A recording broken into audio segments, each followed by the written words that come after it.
nosso Pai, nosso Criador, Criador de todas as coisas, por mais esse dia nas nossas existências, por mais essa oportunidade de estarmos manifestando junto aos nossos familiares, aos nossos amigos, no nosso ambiente de trabalho, e podermos realizar sempre um aprendizado novo em prol do nosso melhoramento. Que esses momentos, abençoados pelo Mestre Jesus, amigo incondicional das nossas almas e diretor espiritual do nosso planeta, pela espiritualidade laboriosa desta casa, que muito antes de que chegarmos preparou esse ambiente agradável, esse ambiente de paz acolhedor, para que aqui estivéssemos, e para que estejamos e possamos usufruir de todas as benesses, de tudo que nós necessitamos para a nossa vida e para o prosseguimento das nossas lutas, visando sempre facilitar a nossa ascensão espiritual. Agradecemos também ao nosso anjo guardião, nossos espíritos familiares, que estão conosco, que partilham conosco dos nossos pensamentos, sempre procurando nos auxiliar para o bem. Em nome de Deus, de Jesus, da espiritualidade amiga, nós vamos iniciar os estudos desta noite, convidando a mim mesmo para começar os estudos. Hoje eu estou jogando chutando a bola, indo para o gol, defendendo e indo para fora também. Olha só, sentado ali naquele cantinho, eu fiquei observando que muitas pessoas vão chegando aqui para casa, vão participando das palestras e por variados motivos, por falta de tempo, por falta de condições, não tem ainda podido frequentar os estudos que nós temos aqui sistemáticos, dias de terça, dias de quarta, dias de domingo. E muitas vezes fazem perguntas e eu fico notando que fica faltando às vezes alguns conceitos, algumas coisas. Segunda-feira também. Ah, segunda-feira também. Já tem novo grupo, quer dizer, segunda, terça, quarta e domingo. Nós já estamos com bastantes grupos de estudos. E aí, eu pensei, por que não falar sobre princípios básicos da doutrina espírita? Para muitos, poderá até ser assim, só uma repetição, mas para outros pode até vir a ser novidade. Então nós vamos tentar passar aqui para vocês alguns princípios, sintetizando algumas ideias do Livro dos Espíritos, e que normalmente a doutrina espírita diz como princípios básicos. Aqui nós vamos citar 15. Então, para iniciar, nós temos aqui o primeiro princípio, Deus. O segundo, Jesus. Nós somos cristãos, né? Jesus o Cristo, nós somos cristãos. O Espírito, o perispírito, a evolução, o livre-arbítrio, causa e efeito, não confundir com ação e reação, que é uma lei da física. Reencarnação, pluralidade dos mundos habitados, imortalidade da alma, vida futura, plano espiritual, mediunidade, influência dos espíritos na nossa vida e ação dos espíritos na natureza. Vou pegar essa frasezinha que eu achei muito interessante. A maior de todas as ignorâncias é rejeitar uma coisa sobre a qual você nada sabe. Esse Henry Jackson Brown falou essa frase. Ele andava com um caderninho anotando. E quando o filho dele atingiu uma certa idade, ele também deu um caderninho e falou: anote tudo que passar, que for conhecimento, que possa te auxiliar na sua vida. E ele tem vários pensamentos deste tipo.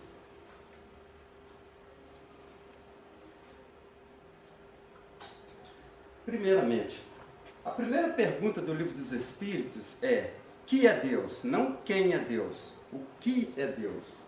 E os espíritos que orientaram Kardec na codificação responderam: inteligência suprema, causa primária de todas as coisas. Aí a outra pergunta, que é a número 4, eu saltei um pouquinho, está assim: onde podemos encontrar a prova da existência de Deus? No axioma que aplicais às vossas ciências, não há efeito sem causa. procurai a causa de tudo que não é obra do homem, e vossa razão vos responderá. Aqui nós já mencionamos isso várias vezes. Quando você vê um móvel, você pensa no marceneiro. Quando você vê uma casa, você pensa em todas as pessoas que trabalharam na execução daquela casa. Você vai pensar no pedreiro, no servente, no eletricista, no marceneiro, no carpinteiro. Todos que trabalharam são os construtores daquela casa. A casa é o efeito. Os trabalhadores são a causa, são eles que produziram aquela obra. Então, quando a gente olha para tudo que existe, e tem coisa que é muito grandiosa, supera a capacidade de ter sido um homem quem criou isso. É só nós olharmos para o céu, ver todas essas estrelas no firmamento, todos esses astros, né? Não posso falar estrela, astros.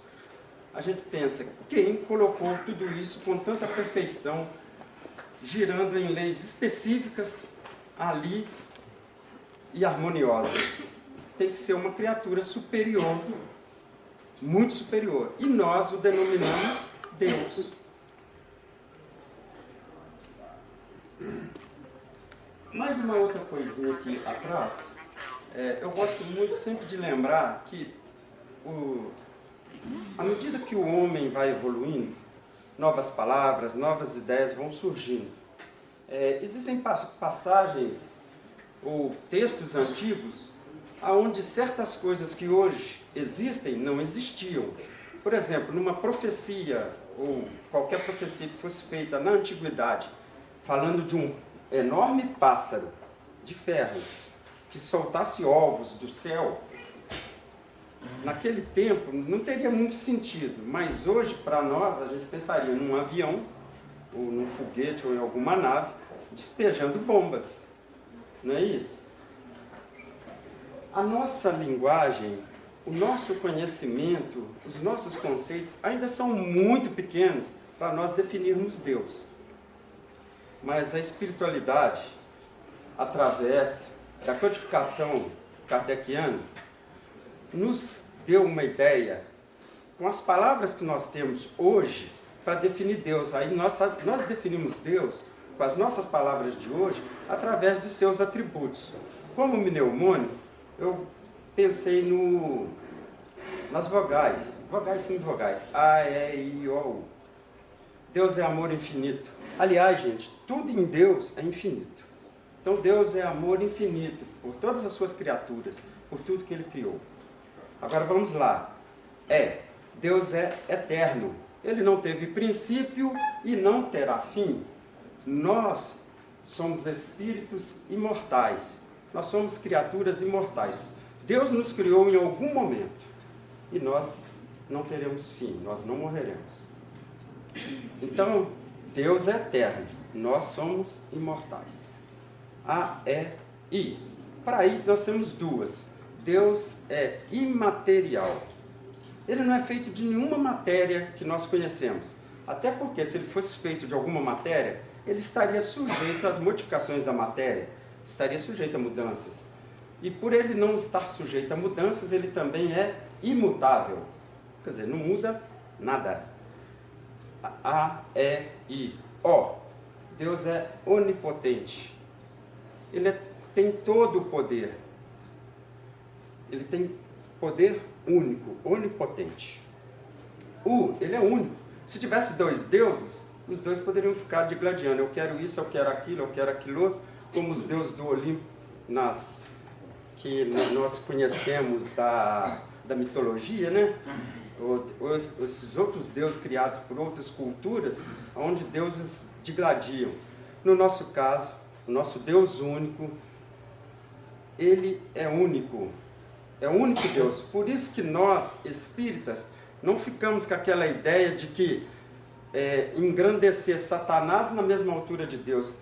Ou o demônio, ou o que nós entendemos por demônio, é uma criatura que Deus criou, que por enquanto, na ignorância dele, ele persiste no mal, mas pela evolução, ele vai aprender, ele vai sofrer as lições suficientes para ser uma criatura perfeita. Depois do dele ser único, aí tem uma que foge, né? ele é soberanamente justo e bom. Ele é soberanamente justo e bom. E por isso que nós entendemos a encarnação, a possibilidade nossa de voltarmos e corrigirmos os nossos erros. Pelas doutrinas que muitas vezes nós já desposamos em outros tempos de nossas vidas, a gente achava que ia ou para o céu ou para o inferno ou para um purgatório. Hoje a gente sabe que nós estamos fadados, que é o único determinismo que existe na doutrina espírita, a sermos espíritos perfeitos. Nós vamos, nem que sejamos empurrados, trabalhando as nossas imperfeições até sermos perfeitos. Custe o que custar para nós, porque somos nós que vamos ficar nos atrapalhando nessa jornada. Por isso, quanto mais rápido nós tentarmos progredir, melhor para nós.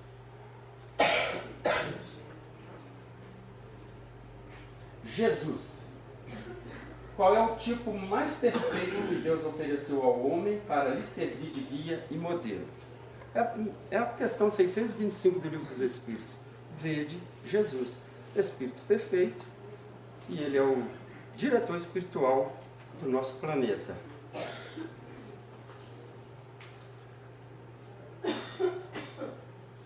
Espírito é a outra. O que é espírito?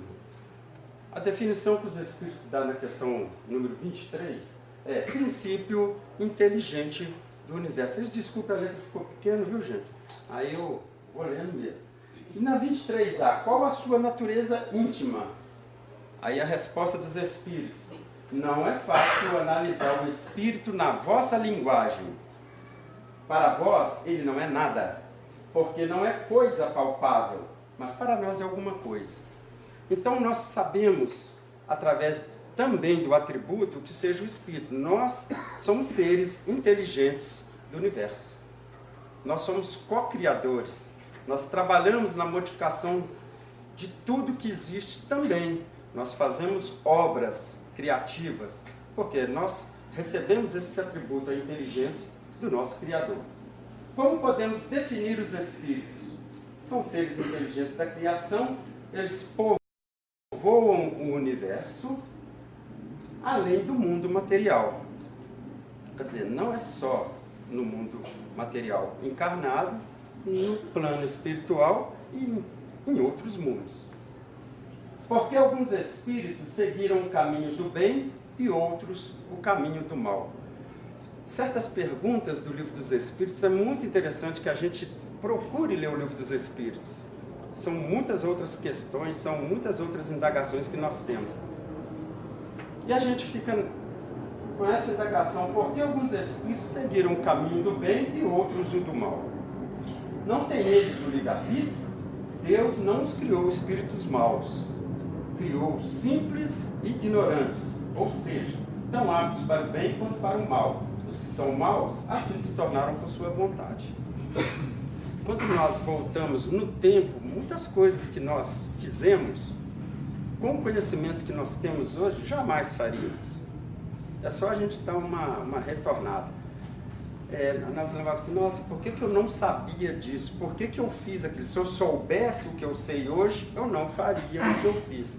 É porque nós éramos ignorantes. A ignorância, nesse sentido que nós sempre falamos aqui na casa e procuramos enfatizar, é no sentido do desconhecimento. Como a gente desconhece algumas propriedades, algumas coisas, nós muitas vezes erramos, fazemos coisas que não deveríamos ter feito.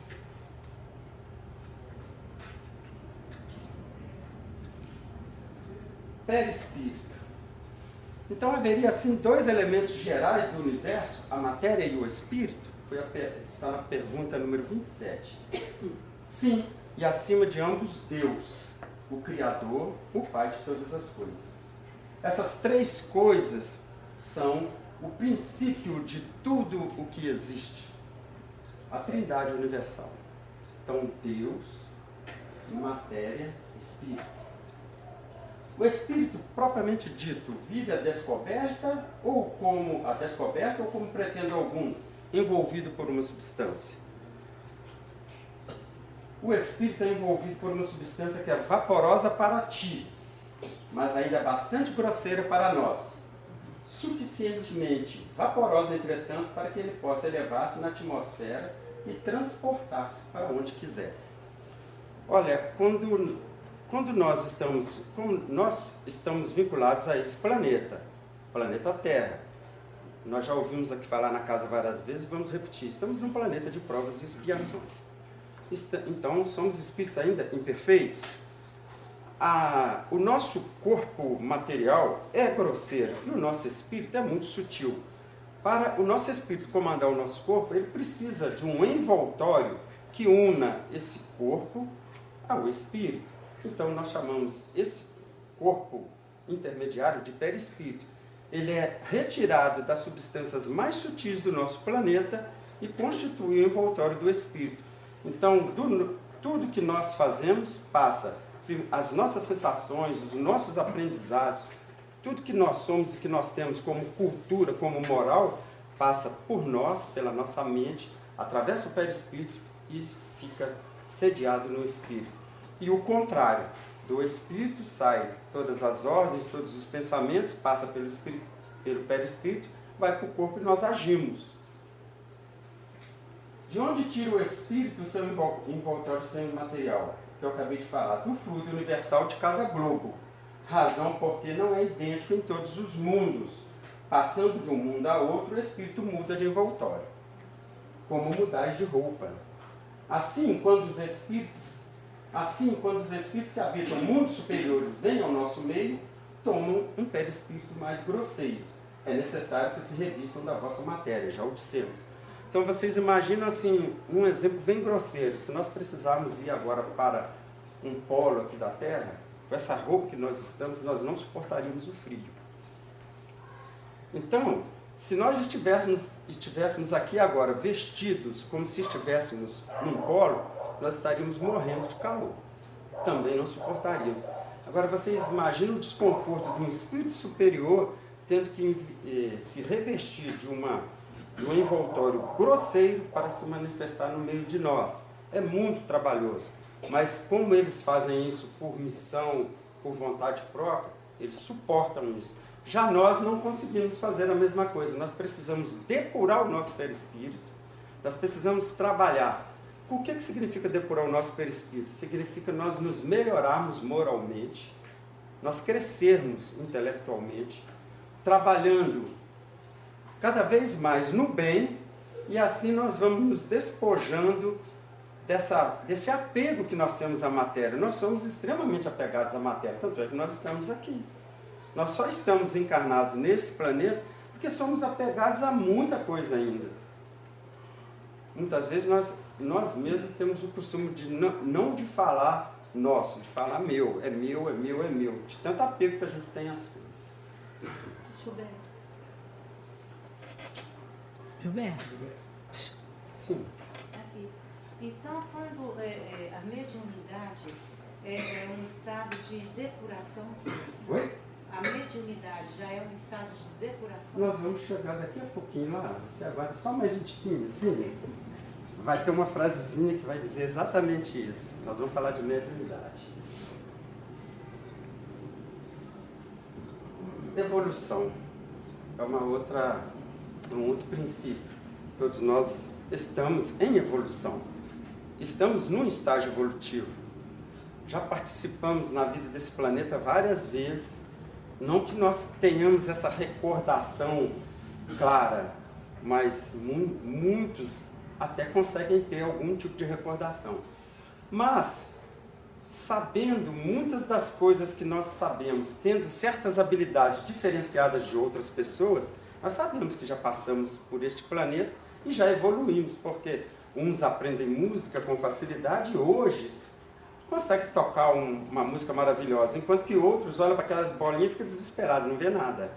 Tem outros que têm uma facilidade imensa com matemática, outro para as letras, na escrita, outro para falar várias línguas, outros para fazer trabalhos artesanais, etc.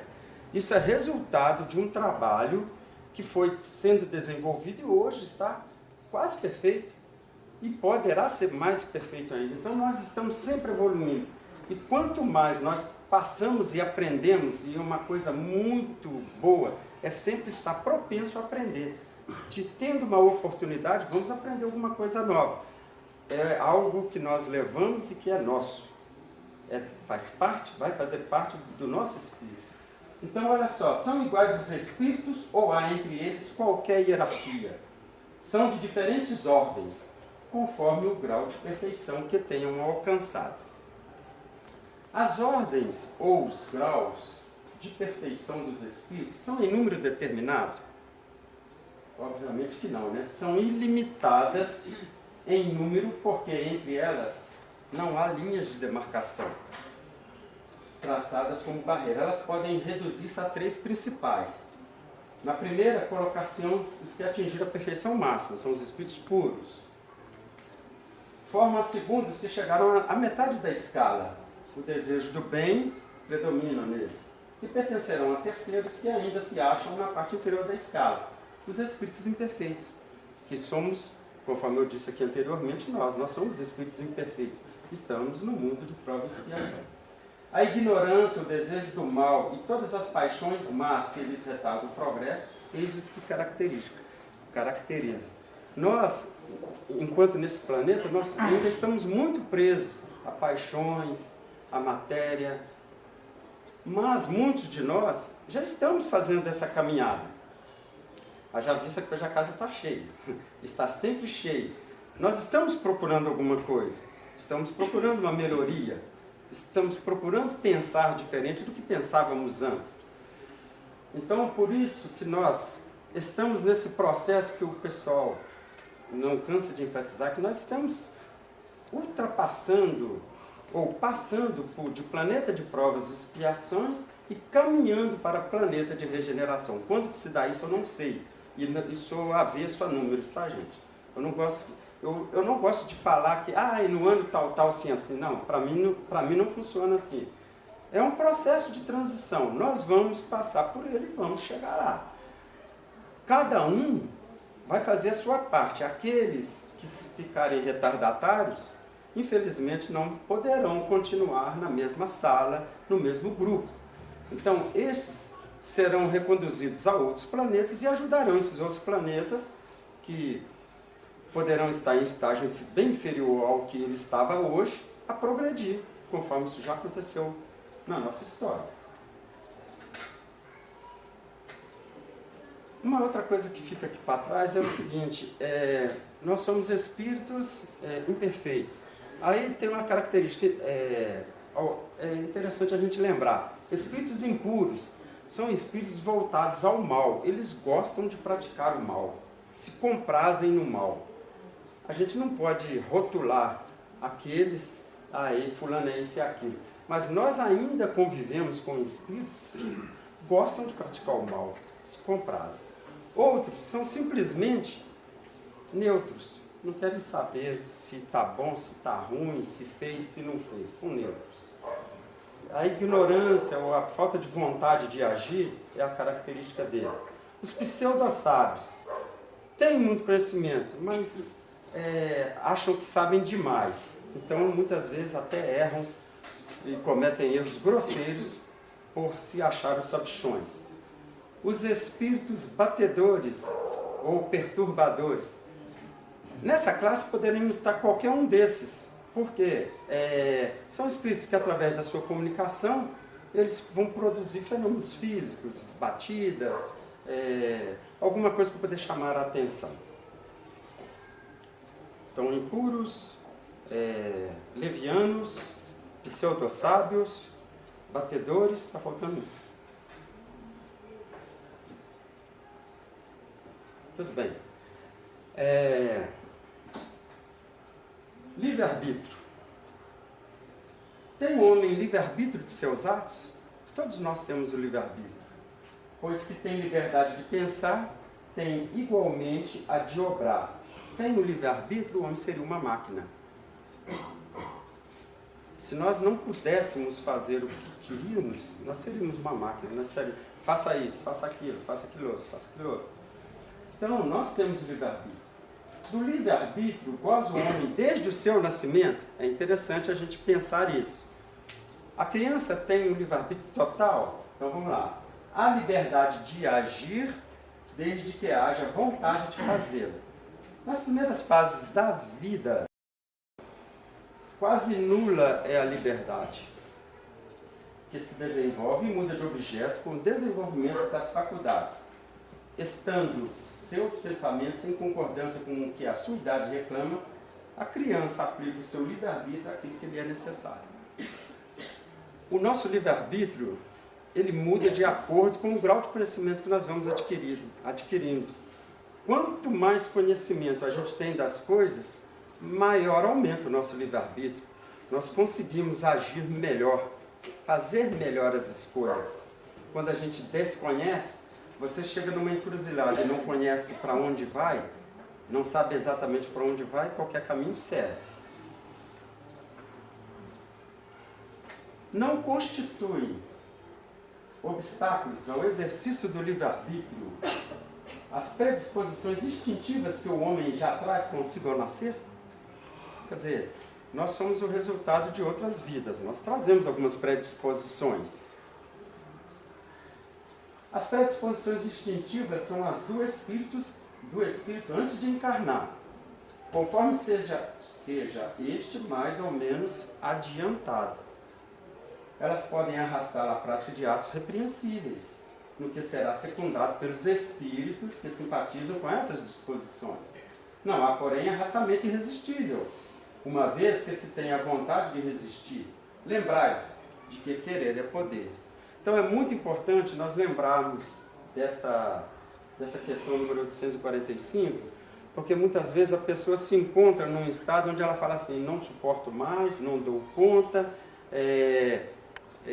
tudo para mim está dando errado, eu estou sendo mal assessorado, os espíritos não me deixam em paz.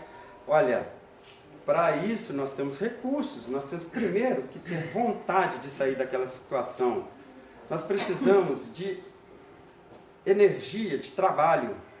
Muitas vezes, se nós ficarmos muito tempo parados, só ali esperando cair do céu, nada vai acontecer realmente. A situação vai piorar.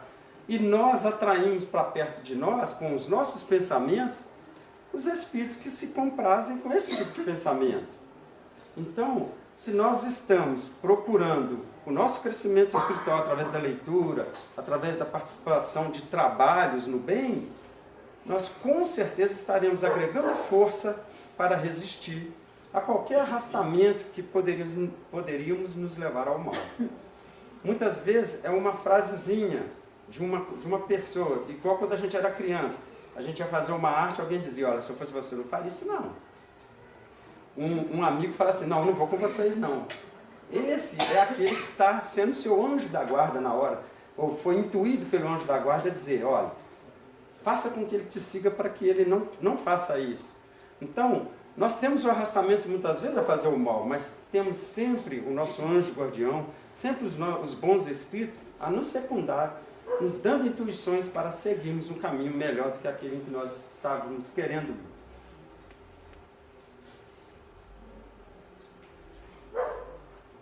Lei de causa e efeito. Até bem pouco tempo, é impressionante como que a gente confunde as coisas, né? Eu lia muito e não me preocupei com os termos. Eu lia causa e efeito e lia ação e reação. Nós fomos participar de um retiro espiritual há uns tempos atrás aí no Carnaval, e aí eu ouvi um trabalho sobre lei de ação e reação. A lei de ação e reação é física. Você empurra a parede te empurra. Você joga uma bola na parede, ela te volta praticamente com quase a mesma força. Se não tivesse havido nenhuma perda lá na parede, ela voltaria para você com a mesma força. Mas a lei de causa e efeito que nós estudamos, ela não é igual à lei de ação e reação. Por isso, é interessante que nós saibamos a diferença entre elas, para que a gente não caia no erro. Eu estou lendo um livro lá em casa que o autor está falando o tempo todo em lei de ação e reação. E não é lei de causa e efeito. A lei de ação e reação é uma das leis de Newton. Não tem necessariamente a ver com a doutrina espírita, porque ela não vai responder igualmente aquilo que nós precisamos. Então vamos lá. A lei de causa e efeito. quando na erraticidade, antes de começar nova existência corporal, tem o espírito consciência e previsão do que lhe sucederá no curso da vida terrena? Interessante a pergunta, né? Ele próprio escolhe o gênero de provas, porque há de passar. E nisso consiste o seu livre-arbítrio. Só que nós sabemos que estas escolhas vai depender do grau de adiantamento do espírito. Não são todos os espíritos que vão poder escolher tudo pelo qual ele vai passar. Porque tem espíritos que ainda estão numa condição tão difícil que muitas vezes a espiritualidade trabalha em prol dele voltar numa determinada condição, passar por determinadas situações para ver se ele consegue superar. Então ele não teve a possibilidade de escolha. O que nós estamos tentando fazer hoje é com o aprendizado que nós estamos tendo na doutrina ou nas religiões às quais nós professamos. Eu não vou falar só que só o Espiritismo salva, não, viu, gente? Quem salva somos nós quando procuramos o bem, quando estamos trabalhando no bem. Nenhuma religião salva ninguém. É o espírito que se salva trabalhando no bem, procurando o seu próprio progresso evolutivo. Então, quando o espírito adquire um determinado grau de discernimento, que nós falamos ali atrás exatamente sobre isso, ele pode fazer as escolhas. Ele pode escolher uma situação que ele tem a possibilidade de vencer.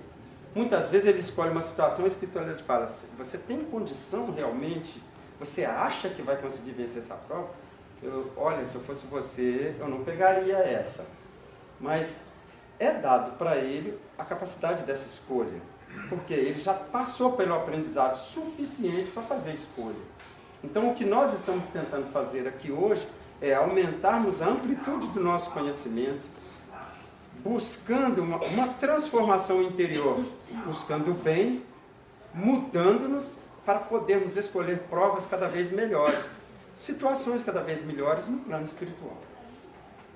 Então, não é Deus, então, quem lhe impõe as tribulações da vida como castigo. Nada ocorre sem a permissão de Deus, porque foi Deus quem estabeleceu todas as leis que regem o universo. Aqui é interessante nós observarmos que a doutrina espírita, no livro dos Espíritos, ele, não sei se é no livro 3, tem todas as leis divinas. E nós, muitas vezes, desconhecemos essas leis. Então, na nossa ignorância, nós afrontamos essas leis, por algum motivo. Lei de evolução, lei de igualdade, lei de justiça, amor e caridade, né? Lei de destruição, e por aí vai. E aí o que acontece? Deus não vai ficar anotando o que foi que nós fizemos. Simplesmente a lei está ali, nós ofendemos a lei dele, nós contrariamos, a nossa consciência vai nos cobrar e nós vamos procurar o ressarcimento através de uma existência, através de ações, atitudes que possam contrabalançar e corrigir esse erro que nós cometemos. Será possível que um homem de raça civilizada reencarne por expiação numa raça de selvagens? Mas depende do gênero da expiação. Um senhor que tenha sido de grande crueldade com seus escravos, poderá, por sua vez, tornar-se escravo e sofrer os maus tratos que infligiu a seus semelhantes. Então, isso serve muito para nós, nos nossos ambientes de trabalho, onde nós somos superiores, onde nós temos que tratar as outras pessoas. Hoje já existem cursos, existem um monte de diretivas, orientações no trato com as pessoas para tratar o outro da melhor maneira possível. E nós aqui aprendemos isso. Tanto é que no próprio Evangelho está lá, superiores, inferiores. No Livro dos Espíritos nós temos aí essa passagem mostrando que nós podemos ter que ressarcir situações. Muitas vezes a gente ainda não ressarciu. Nós já fizemos isso antes e viemos em uma nova experimentação para podermos ver o que nós vamos fazer desta vez. Então, nós temos sempre essa oportunidade de aprendizado. Mas será necessário que Deus atente em cada um dos nossos atos para nos recompensar ou punir? Esses atos não são, na sua maioria, insignificantes para Ele? Deus tem suas leis a regerem as vossas ações. Se as violais, vossa é a culpa. Foi o que eu acabei de falar anteriormente. Reencarnação. Como pode a alma que não alcançou a perfeição durante a vida corpórea acabar de depurar-se, sofrendo a prova de uma nova existência? É interessante que nas nossas vidas alguma coisa nos faz vir à doutrina espírita ou procurar uma outra filosofia religiosa. Às vezes a resposta não veio para a gente naquela doutrina onde a gente estava.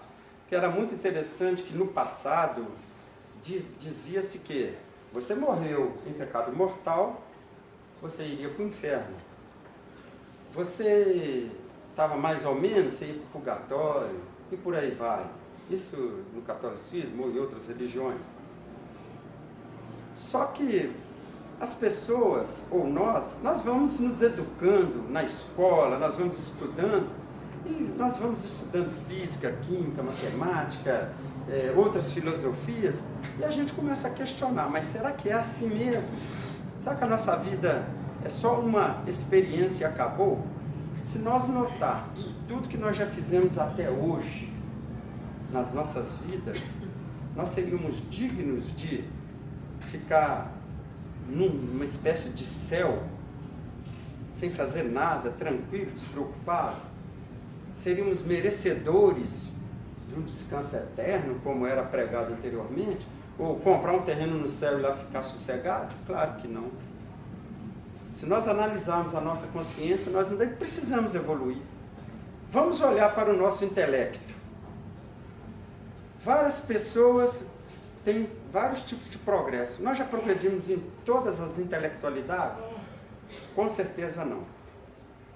Nós já, nas artes? Também não. E na nossa moral? Também não. Porque se nós já tivéssemos progredido na nossa moral, nós não estaríamos neste planeta. Poderíamos estar aqui sim, claro, como missão, para ajudar os nossos irmãos em volta da gente a crescer mais rapidamente e atingir uma perfeição relativa melhor. Mas a maioria de nós, 99,999%, ainda estamos no caminho. Somos imperfeitos. Estamos trabalhando as nossas imperfeições. E uma das coisas mais importantes é sempre o exame da nossa própria consciência. Logicamente a gente fala isso, é muito fácil de falar realmente. Antes, quando eu comecei, eu estava até suando aqui, já estou começando a relaxar agora. Precisei de um bom tempo. É difícil falar em público, eu reconheço que é muito difícil. E ao mesmo tempo é mais difícil ainda, gente, falar daquilo que nós não somos capazes de fazer. Normalmente quem fala é o mais necessitado. Podem acreditar vocês, tá? Porque na hora que fala, assim, dá uma coceira interior na gente, que a gente fala assim, gente, as nossas imperfeições são enormes. Por isso que a gente tem que falar mais próximo, para poder ouvir melhor, para poder tentar modificar. Eu já melhorei, mas o tanto que eu melhorei ainda é muito pouco perto do que eu precisava melhorar. E se nós formos ouvir a nossa consciência, ainda temos que caminhar muito. Então é muito importante que muitas vezes a gente se dedique a um trabalho onde a gente confronte as nossas dificuldades. Por exemplo, se você vai para uma campanha do quilo e você não tem humildade suficiente para falar, para pedir, é um bom trabalho você cultivar a tentativa de ser humilde ao pedir. Se você não tem ainda condições de conversar muito bem com pessoas de determinados níveis sociais, que tal fazer um atendimento ali fraterno, ouvindo os problemas dos outros e vendo em você os mesmos problemas ou até maiores, você crescendo?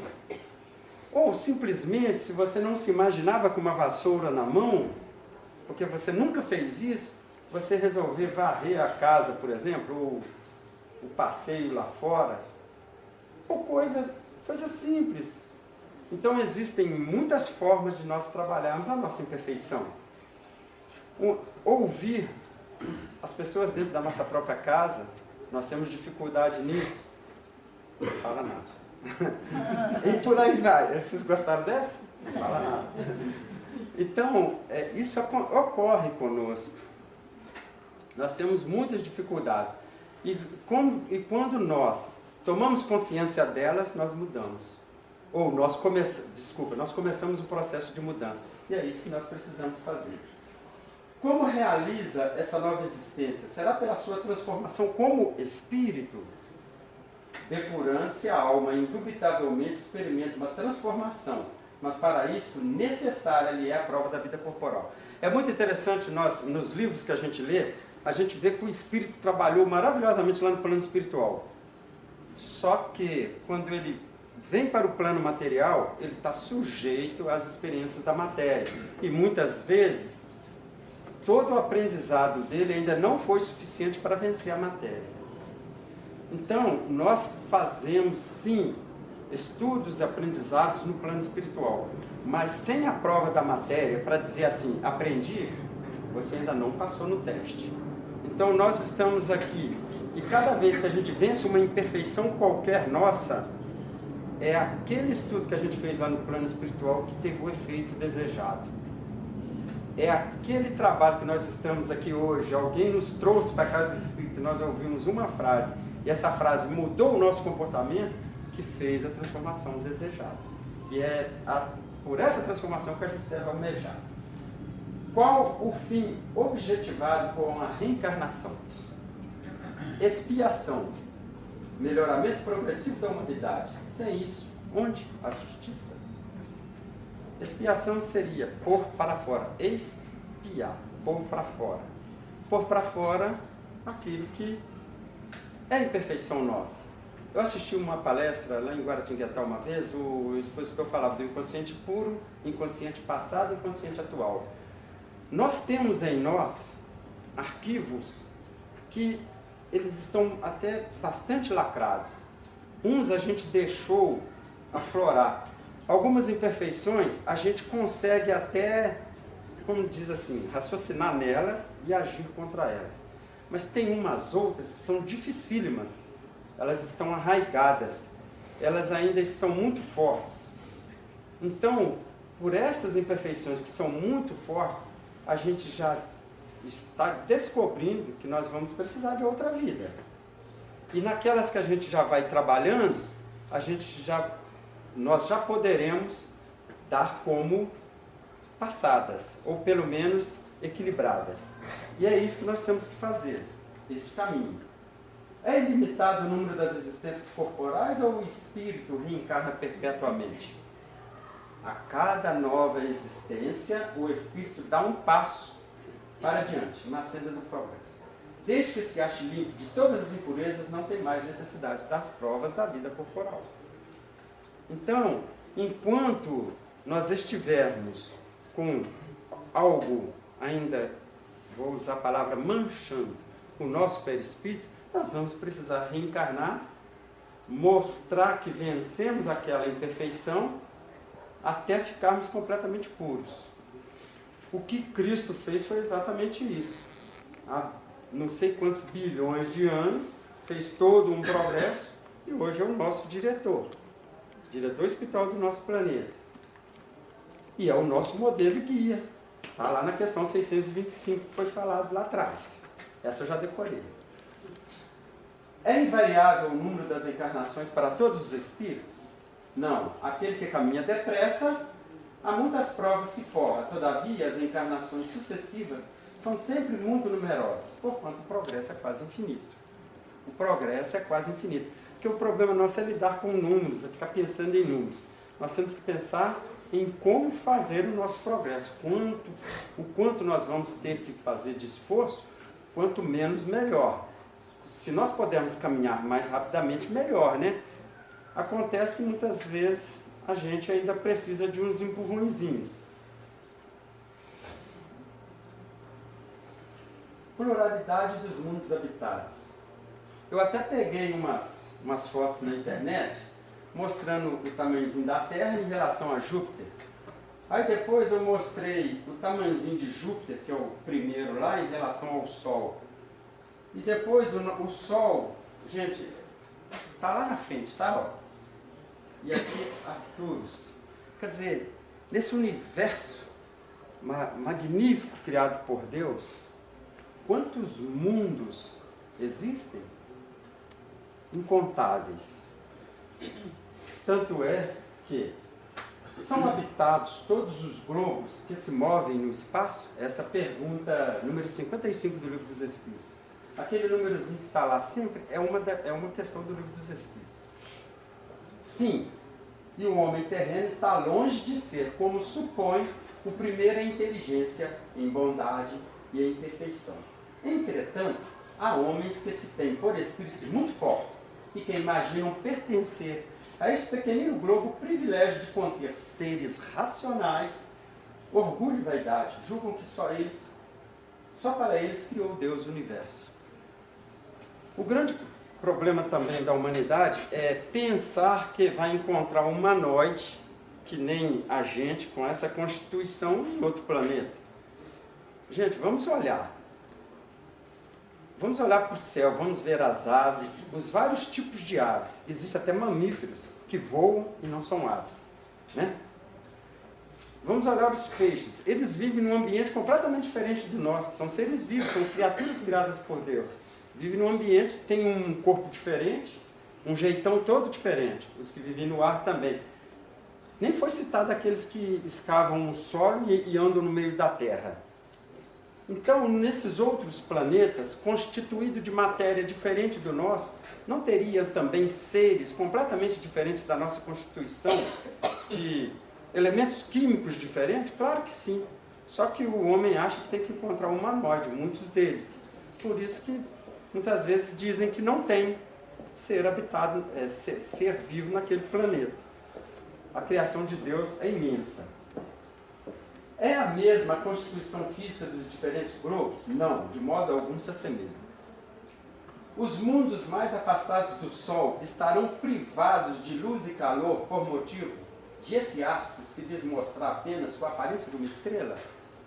Pensais então que não há outras fontes de luz e calor além do Sol, e em nenhuma conta tens a eletricidade que em certos mundos desempenha um papel que desconheceis e que é mais importante do que lhe cabe desempenhar na Terra? Demais. Não dissemos que todos os seres são feitos de igual matéria que vós outros e com órgãos de conformação idêntica dos vossos? Não é. É diferente. Uma coisa que eu li numa obra do André Luiz, Psicografia de Chico Xavier, no dia que o ser humano souber usar a eletricidade, nós daremos um salto evolutivo imenso. E olha como que nós estamos usando a eletricidade, de forma maravilhosa. Nós sabemos, eu sou do tempo que a gente estudava a válvula, hoje vocês nem sabem mais o que é isso. Hoje os chips e microchips são coisas minúsculas e fazem coisas maravilhosas. É a eletricidade atuando. No nosso corpo tem corrente elétrica. A eletricidade, ela é uma das energias, mas todas as energias, elas sofrem transformações. No dia que o homem aprender a lidar mais com essa energia, nós vamos dar um salto qualitativo muito grande na nossa evolução. Imortalidade da alma. O que sucede à alma no instante da morte? Volta a ser espírito. Isto é, volve ao mundo dos espíritos, de onde se apartaram momentaneamente. A gente inverte, viu, gente? A gente saiu do plano espiritual para viver uma vidinha desse tamanho aqui. 100 anos aqui não é nada perto da eternidade.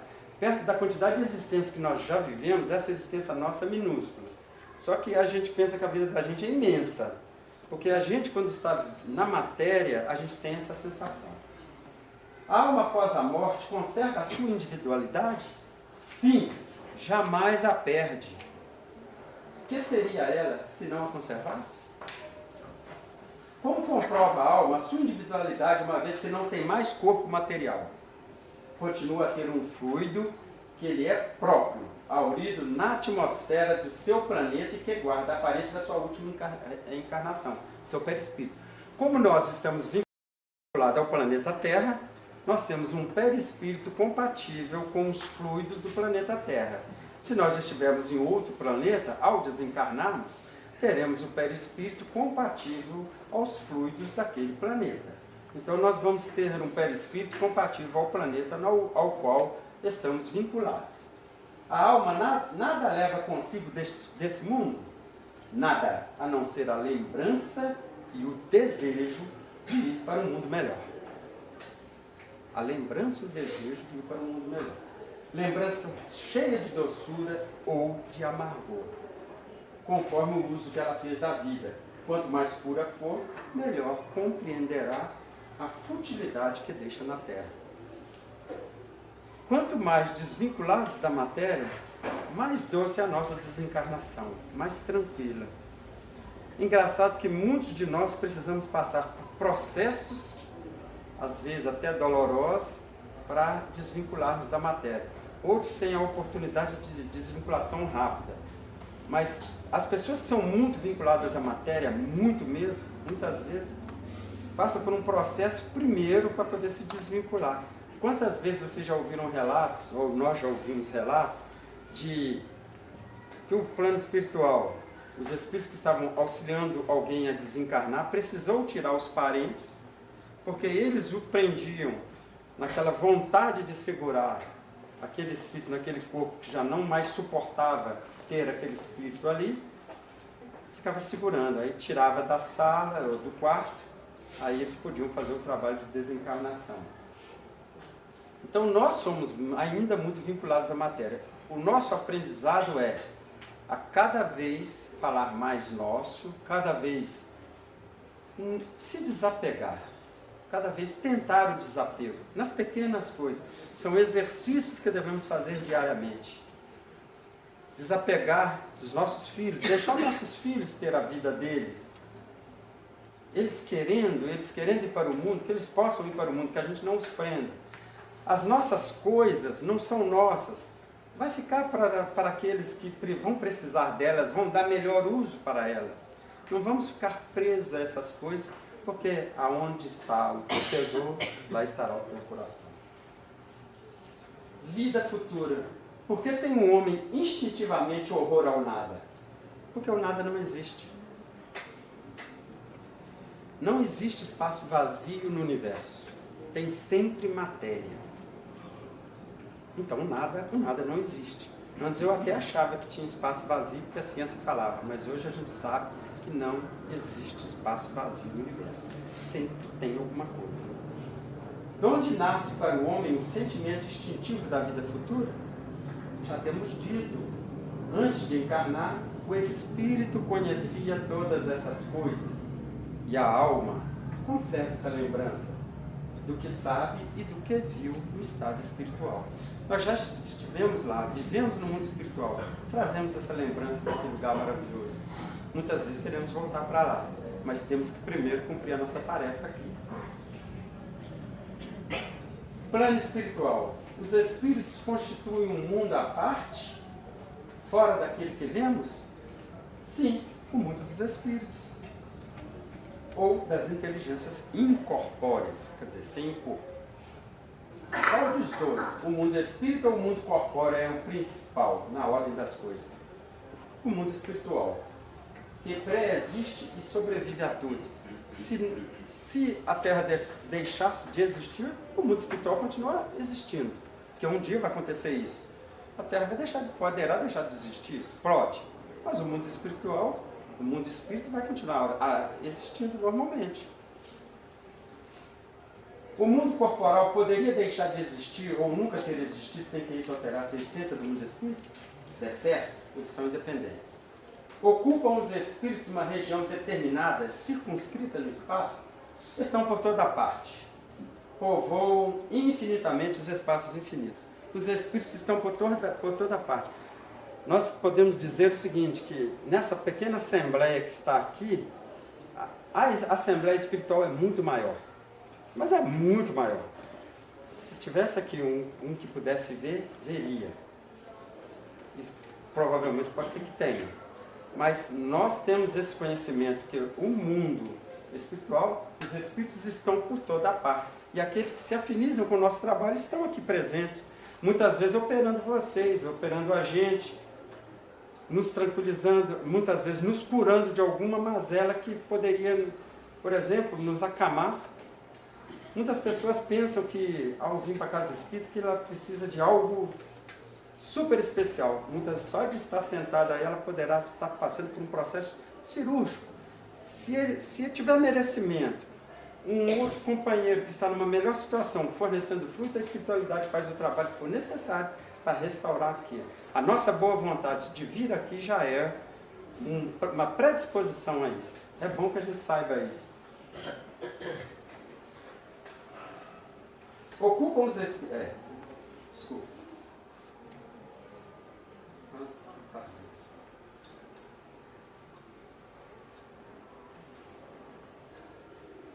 Mediunidade, chegou na pergunta dela. Todo aquele que sente num grau qualquer a influência dos espíritos é, por este fato, médium. Essa faculdade é inerente ao homem. Não constitui, portanto, um privilégio exclusivo. Por isso mesmo, raras são as pessoas que dela não possuam alguns rudimentos. Pode, pois, dizer-se que todos são mais ou menos médiuns. Todavia, usualmente, assim só se qualificam aqueles que têm a faculdade mediúnica mais ostensiva, mais à mostra, né? Aí ela produz efeitos mais patentes. O mais cruel inimigo dos médiuns é o orgulho. A saber, Emmanuel, que os médiuns, em sua generalidade, são espíritos que resgatam débitos do passado. O que explica porque é difícil à criatura humana cumprir integralmente, sem enfrentar obstáculos, os deveres que a faculdade mediúnica lhe assinala na existência. Quando a gente se debruça no trabalho mediúnico, quando a gente está no trabalho mediúnico, muitas vezes nós passamos por dificuldades imensas para chegar na casa. Muitos médicos passam um mal danado. Muitas vezes fica uma frase na cabeça dele: não vá hoje, você não está se sentindo bem, você não deve ir. A pessoa tem que arrostar todas essas, essas negativas e não, eu vou, meu trabalho, eu preciso. E isso é o que nós precisamos fazer, trabalhar contra essas forças que muitas vezes mexem com o nosso orgulho, com a nossa pouca boa vontade e por aí vai. Então, ali está falando que são espíritos que resgatam débitos do passado. Pode até haver algum médium em missão, mas o que nós falamos é que uma boa maioria, ou a grande maioria, está resgatando débitos do passado. Esse botãozinho aqui me engana toda hora.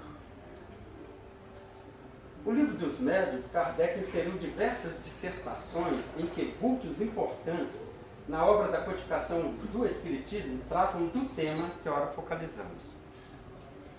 Lá está assim: todos os homens são médiuns, todos têm um espírito que os dirige para o bem, quando sabem escutá-lo. Quem falou isso foi Channing. O dom da mediunidade é tão antigo quanto o mundo. Os profetas eram médiuns. Quem falou isso foi Pierre Juppy. As faculdades de que gozam os médiuns lhes granjeiam os elogios dos homens, as felicitações, as adulações. Eis para eles o escolho, ou a dificuldade. Nunca me cansarei de recomendar-vos que vos confieis ao vosso anjo guardião, para que vos ajude a estar sempre em guarda contra o vosso mais cruel inimigo, que é o orgulho. Joana d'Arc. Falar-vos-ei hoje do desinteresse, que deve ser uma das qualidades essenciais do médium, tanto quanto a modéstia e o devotamento. Não é racional se suponha que espíritos bons possam auxiliar quem vise satisfazer ao orgulho ou à ambição. esses médios que vendem a mediunidade deles, com certeza não tem espírito bom por trás disso. Então, quem está querendo satisfazer o orgulho e a ambição não é secundado por bons espíritos. E a influência dos espíritos em nossa vida? Primeiro, que os espíritos ocupam região determinada e circunscrita no espaço, né?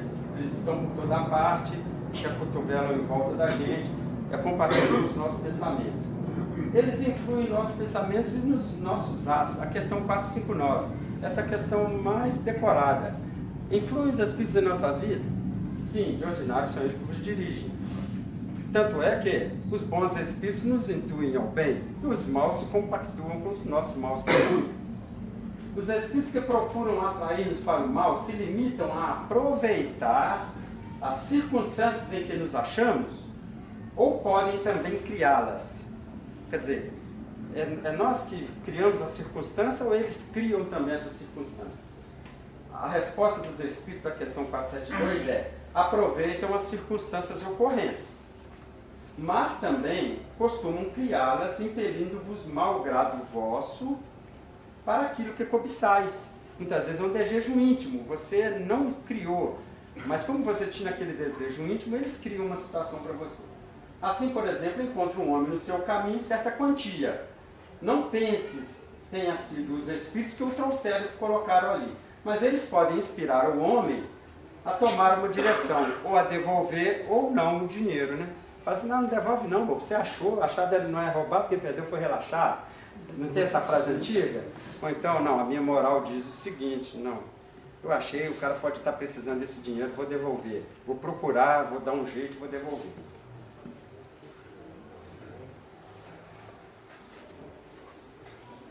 E os espíritos agem na natureza?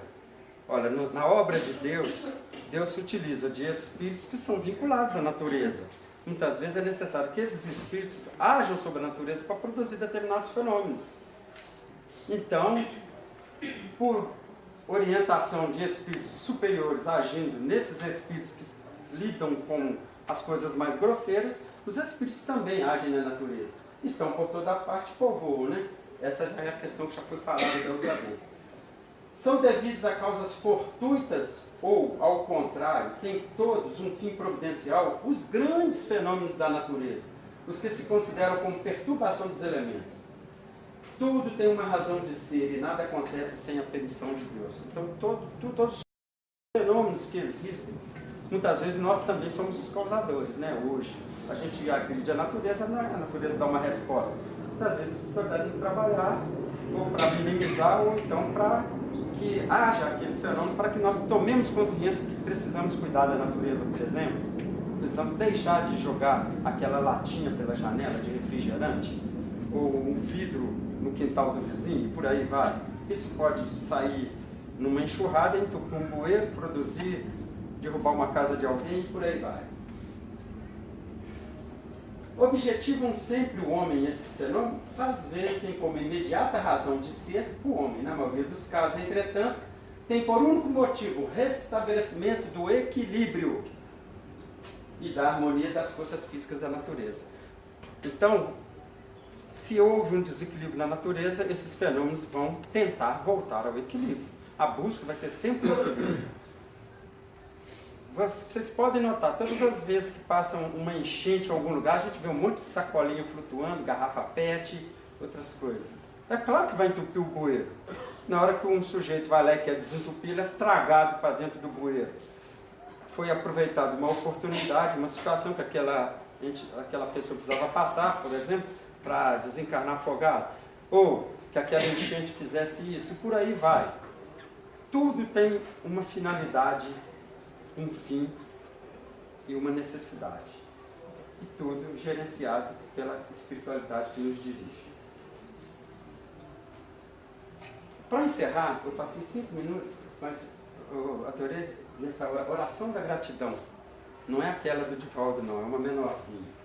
Eu vou encerrar as nossas reflexões de hoje, o nosso estudo. Eu vou chamar isso aqui hoje de estudo, viu, gente?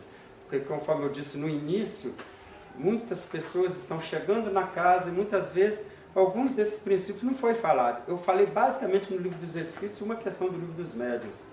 Então é interessante que a gente sempre tome um primeiro conhecimento com a doutrina em termos filosóficos, que é o Livro dos Espíritos, em termos práticos e científicos, que é o Livro dos Médiuns, as experimentações sendo comprovadas.